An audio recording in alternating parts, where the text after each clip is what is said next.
colleges are no longer just looking for the best football players or the fastest runners. Now they're fighting to sign the best gamers. Esports is one of the fastest growing sports in collegiate athletics, with more people tuning in to watch championship matches than the NBA Finals, the World Series, or even the Stanley Cup Finals. And Northwest Christian is one of dozens of schools that is offering state-of-the-art facilities to lure in the best athletes. This was a dream come true for one of the best players in the world who grew up in Eugene. In some ways, it's just like any other sport. We have practice pretty much every day, usually around 5 o'clock. They have coaches, fans, state-of-the-art equipment, and bragging rights. But this isn't your typical college sport. These athletes don't compete on fields or tracks or in pools. Their court is a room set up with computers and chairs. It's a gamer's paradise in there. Let's go, dudes! Their weapons?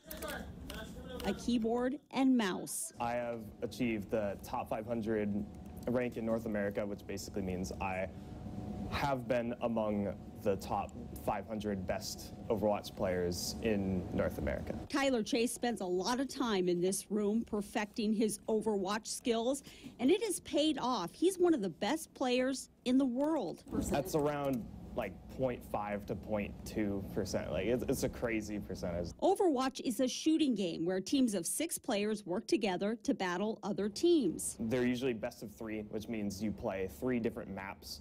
Tyler didn't know that he'd end up here, side by side with some of the best. Kite towards point, kite towards point.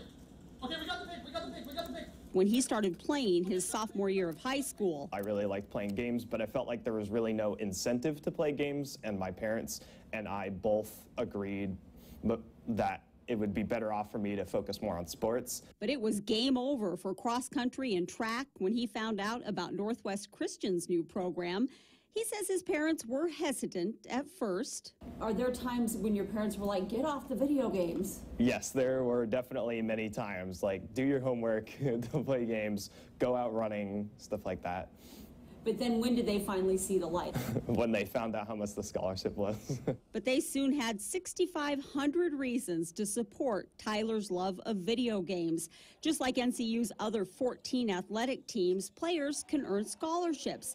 Tyler was offered $6,500 a year to play for the Beacons. It feels like a dream come true. Friends, family, and fans can come here to the state-of-the-art facility to cheer on their team. And don't let its small size fool you. Just because it's not a stadium packed with fans doesn't mean people aren't watching. Studies show that by 2020, esports is going to be the most watched activity behind football, so the second most watched activity in America. Make no mistake, esports is big business. It is the fastest growing sport, not only in college, but throughout the world. These competitions can get up to 400,000 people watching at the same time. Annual revenue is expected to reach more than $1 billion, 5 times what it was just 5 years ago. Stadiums are selling out in minutes. In South Korea, venues once used to host the 2002 FIFA World Cup are now often packed to capacity with esports fans. And late last year, the largest esports event center in North America opened in Texas. That $10 million, 100,000 square foot facility has an 85-foot long screen. Northwest Christian knew that they wanted to get in on the gaming early. They're the first college in Oregon to offer esports as a varsity sport. I still spend time just convincing people, including students, hey, I'll give you scholarship money to come play for us. And while it's only Overwatch right now, they're looking to add teams for other games like Rocket League, League of Legends, and Fortnite.